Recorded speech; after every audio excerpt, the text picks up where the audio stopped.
नमस्कार दर्शकों, आज हम बात करेंगे साप्ताहिक राशिफल में 9 मार्च से लेकर 15 मार्च तक का समय मीन राशि वालों के लिए कैसा रहने वाला है।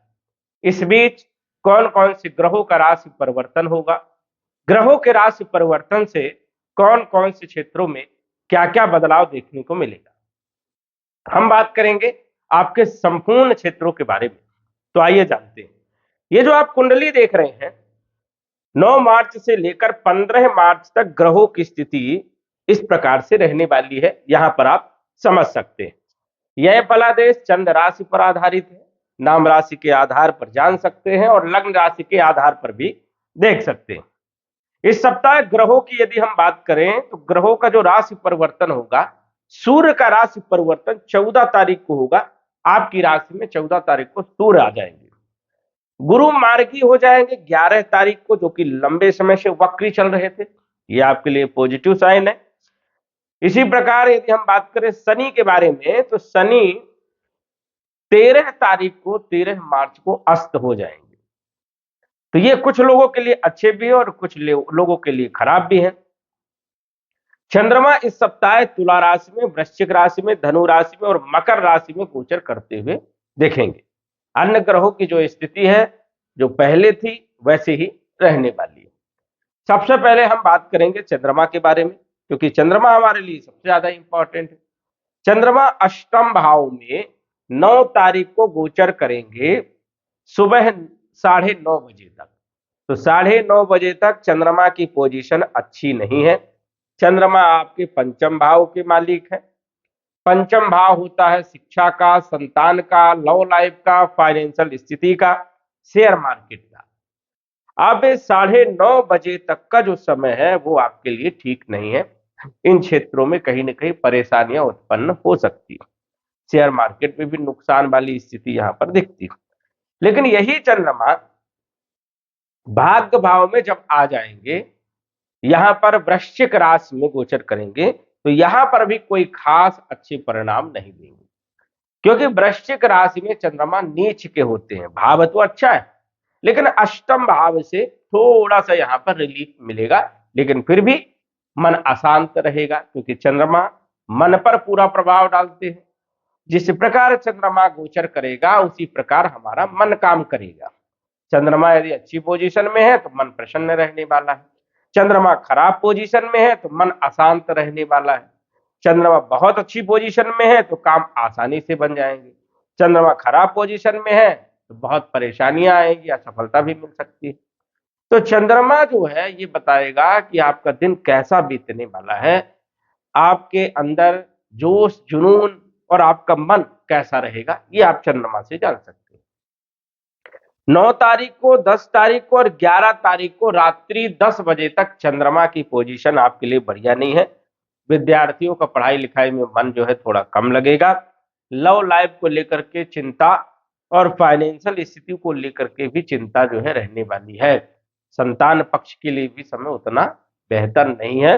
9, 10, 11 तारीख को, 12 तारीख को और 13 तारीख को चंद्रमा आपके दसम भाव में गोचर करेंगे, केंद्र त्रिकोण राजयोग बनाकर। तो 12, 13 तारीख का जो दिन है ये बढ़िया है। विद्यार्थियों का पढ़ाई लिखाई में मन भी लगेगा, सफलता भी मिलेगी। लव लाइफ की स्थिति और फाइनेंशियल स्थिति भी आपकी बढ़िया रहने वाली है। कैरियर पर भी अच्छा प्रभाव रहने वाला है, मतलब कार्य क्षेत्र पर आपको लाभ मिलेगा। अब 14 तारीख और 15 तारीख को लाभ भाव में गोचर करेंगे चंद्रमा। यहां पर भी अच्छे परिणाम देंगे, क्योंकि अपनी राशि को देखेंगे। तो विद्यार्थियों के लिए समय बढ़िया है, लव लाइफ के लिए भी समय बढ़िया है, फाइनेंशियल स्थिति के लिए भी समय बढ़िया है, संतान पक्ष के लिए भी, शेयर मार्केट के लिए भी समय आपके लिए बढ़िया रहने वाला है। तो 12 से लेकर के 15 तारीख का जो समय है ये आपके लिए जो है, कोई भी काम करते हैं चाहे छोटा हो चाहे बड़ा, उसमें आपको काफी हद तक सफलताएं देखने को मिलेगी और काम आपके बनने वाले हैं और मन भी प्रसन्न रहेगा। मन यदि प्रसन्न नहीं है, चंद्रमा यदि खराब पोजीशन में, तो मन खराब रहेगा और मन खराब रहेगा तो काम काज में मन नहीं लगेगा, कार्यों में गलतियां होंगी, परेशानियां उत्पन्न होंगी। तो ध्यान रखना है कि 12 तारीख से 15 तारीख तक ग्रहों की, चंद्रमा की पोजीशन अच्छी है। अन्य ग्रहों की यदि हम चर्चा करें तो देवगुरु बृहस्पति लगन के भी मालिक हैं, कैरियर के भी मालिक हैं। गोचर कर रहे हैं आपके चौथे भाव में। और सबसे बड़ी बात यह है कि गुरु जो है 11 तारीख को मार्गी हो जाएंगे, जो वक्री चल रहे थे। कैरियर में सुधार आएगा, कैरियर में चल रही परेशानियां दूर होंगी, कार्य क्षेत्र में कहीं ना कहीं अच्छा बदलाव, स्वास्थ्य अच्छा रहने वाला है, कॉन्फिडेंस अच्छा रहेगा, भूमि भवन प्रॉपर्टी मकान वाहन से आपको लाभ मिलेगा, अकस्मात लाभ मिलेगा, कैरियर में पद प्रतिष्ठा मान सम्मान मिल सकती है। तो वही देखा जाए तो विदेश की यात्राओं का भी योग बनता है। तो गुरु की पोजीशन आपके लिए बढ़िया है, बड़ी शानदार है, इसलिए स्वास्थ्य और कैरियर बढ़िया रहेगा। मंगल आपके धन के भी मालिक है, भाग्य के भी मालिक है, 12वें भाव में गोचर कर रहे हैं और अच्छी पोजीशन में नहीं है। 12वां भाव मंगल के लिए शुभ माना जाता है, और साथ ही साथ राहु भी बैठा है और बुध भी बैठा है, 2 शत्रु ग्रह। धन हानि के योग बनते हैं, धन नुकसान हो सकता है, धन फंस सकता है, किसी से विवाद हो सकता है, परिवार में विवाद हो सकता है, क्लेश हो सकता है। भाग्य का साथ तभी मिलेगा जन्म स्थान से जब आप दूर रहोगे या विदेश में हो तो अच्छा समय है। चोट चपेट लगने की संभावनाएं हो सकती है, किसी से बहस हो सकती है, विवाद हो सकता है, बचाव करना है, अहंकार बढ़ सकता है, तो यहां पर थोड़ा सा सावधानी रखना है इस सप्ताह। वाहन चलाते समय भी आपको सावधानी रखना होगा। शुक्र आपके तृतीय भाव के भी मालिक है, अष्टम भाव के भी मालिक है, लगन में उच्च राशि में मालव राज योग में गोचर कर रहे हैं, बल पराक्रम में वृद्धि करेंगे, कम्युनिकेशन स्किल बढ़िया रहेगा, अकस्मात लाभ होगा, पद प्रतिष्ठा और मान सम्मान लग्जरीज लाइफ देने का काम करेंगे। बुध जो है आपके चौथे और 7वें के मालिक है, 12वें भाव में गोचर कर रहे हैं, अच्छी स्थिति नहीं है। भूमि भवन प्रॉपर्टी खरीद रहे हैं तो बचना है, नहीं फंस सकते हैं, पैसा डूब सकता है, सौदा आपका खराब हो सकता है। व्यापार में नुकसान होने की स्थिति इस सप्ताह बनती है, ध्यान रखिएगा। पत्नी के साथ विवाद, घर में क्लेश हो सकता है, पार्टनरशिप को भी थोड़ा सा ध्यान रखना होगा, नहीं तो यहाँ पर भी विवादमय स्थिति हो सकती है। व्यापार में नुकसान या उतार चढ़ाव की स्थिति भी बनती है, वाणी पर ध्यान रखें, नहीं तो शत्रु भी इस सप्ताह पैदा होने के योग यहाँ पर बनते हैं। देखा जाए तो सूर्य जो है छठे भाव के मालिक 12वें भाव में गोचर कर रहे हैं, विपरीत परिवर्तन राजयोग में है, लेकिन बाधक है, राहु बैठा है यहाँ पर। तो सूर्य की स्थिति यहाँ पर कोई खास उतनी अच्छी नहीं मानी जाती है। रोग ऋण शत्रु के लिए देखा जाए तो ध्यान रखना है, शत्रु पैदा हो सकते हैं, किसी से विवाद ना करें। कंपटीशन के लिए भी समय देखा जाए तो 14 तारीख तक ठीक नहीं है, क्योंकि 14 तारीख को जब आपकी राशि में आएंगे तो स्थिति बेहतर होगी। कंपटीशन में सफलता के लिए 14 तारीख के बाद का समय अच्छा है। इंटरव्यू देना चाहते तो 14 तारीख के बाद जाओ, तो यहाँ पर सफलता आपको मिलेगी। शत्रु थोड़ा परेशान कर सकते हैं, तो 14 तारीख तक थोड़ा ध्यान रखना है।